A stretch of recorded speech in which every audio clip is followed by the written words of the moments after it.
আমার বন্ধু চন্দ্রিমার রিকোয়েস্টে একটা খুব সিম্পল রেসিপি বানাচ্ছি, টমেটোর চাটনি। 4টে টমেটো লাগবে, তার জন্য 1 চামচ সল্ট লাগবে, 1 চামচ 5 ফোড়ন লাগবে, 6 টেবিল স্পুন চিনি লাগবে।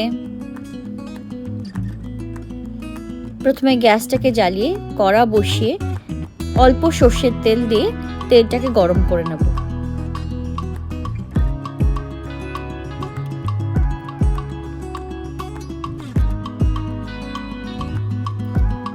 তেল গরম হলে তাতে 5 ফোড়নগুলো দিয়ে হালকা ব্রাউন করে ভেজে নেব, যাতে স্মেলটা ভালো আসে। এরপর টমেটোগুলো কেটে দিয়ে দেব, তাতে অল্প করে একটু সল্ট দিয়ে দেবো 1 টেবিল স্পুন।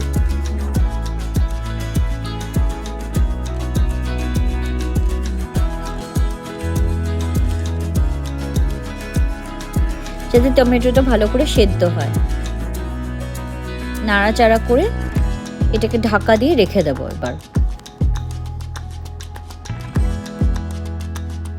সল্ট দেওয়ার ফলে টমেটোটা নিজের থেকেই সেদ্ধ হয়ে যাবে, নিজের ওয়াটার বেরিয়ে ওখান থেকে সেদ্ধ হয়ে যাবে। এবার ঢাকা খুলে দেখব কতটা সেদ্ধ হয়েছে এবং টমেটোটাকে পিষে পিষে একটু নরম করে দেব হাতা দিয়ে।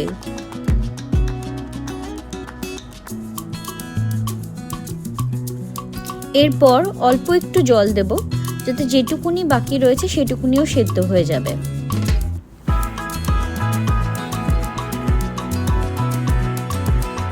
আবার ঢাকা দিয়ে রেখে দেব নাড়াচাড়া করে।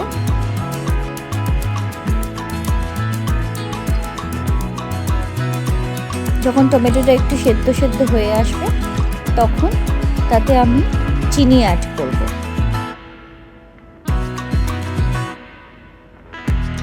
প্রথমে 6 টেবিল স্পুন চিনি অ্যাড করে দিচ্ছি, যেটা আমরা বের করে রেখেছিলাম।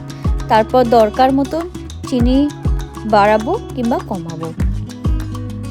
তো 4টে টমেটোর জন্য 6 টেবিল স্পুন চিনি তো লাগবেই, সম্ভবত বেশিও লাগতে পারে, তাই আমি পুরোটাই দিয়ে দিয়েছি।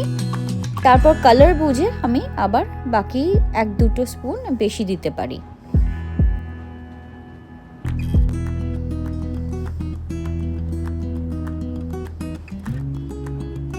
ছোট্ট করে একটা টিপস দিয়ে দিচ্ছি, যদি মনে হয় টমেটোতে চাটনিতে একটু সল্টি হয়েছে কি মিষ্টি বেশি হয়েছে, তাতে অল্প করে নামিয়ে নেওয়ার পর হালকা লেবুর রস দিলে টেস্টটা আরও ভালো হয়।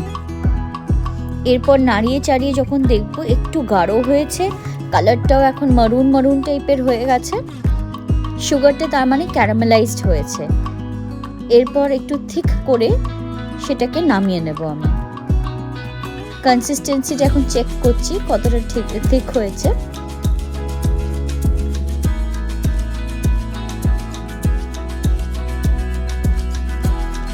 হ্যাঁ, অলমোস্ট ডান।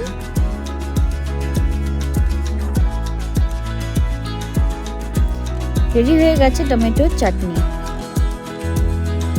বাড়িতে ট্রাই করে জানাবে কেমন লাগলো, আর কি কি রেসিপি দেখতে চাও সেটাও জানাবে। ভালো লাগলে জানিও প্লিজ। বাই।